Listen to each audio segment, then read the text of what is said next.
আমি পরপরই একটা পোস্ট করি এবং বলার চেষ্টা করি যে ওখানে এমন কিছুই ঘটেনি, কারণ আরও একজন নারী সদস্য সহ আরও অনেকে উপস্থিত ছিল। সেখানে এমন অনৈতিক কাজ দুজনের করা আদৌ সম্ভব না, এবং অন্যের বাড়ির মদের বোতল নিয়ে হাসি ঠাট্টা ছাড়া পান করার অধিকারও আমাদের ছিল না। আমি সবসময় চেয়েছি যে সত্যটা সামনে আসুক। কেউ একজন নর্মাল ভিডিও ধারণ করে কাটিং করে সেটিকে একদম অপপ্রচার চালিয়েছে।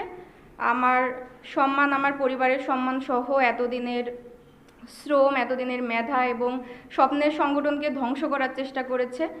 আমি প্রশাসনকে বলেছি, প্রসেসিং চলতেছে। আমি প্রশাসনকে আহ্বান জানাবো যে দ্রুত এই ক্রিমিনালকে ধরে তাকে যেন দৃষ্টান্তমূলক শাস্তির ব্যবস্থা করা হোক। কারণ আমি একজন বৈষম্যবিরোধী ছাত্র আন্দোলনের নেত্রী হিসেবে না, আমি একজন মেয়ে হিসেবে বলতে চাই যে এটা আসলেই অনেক অসম্মানজনক। আমার পরিবারের কেউ এখনও বাসা থেকে বের হতে পারে না। আমার সাথে যেটা হয়েছে সেটা যেন অন্তত অন্য কোনো নারীর সাথে এমনটা না হয়।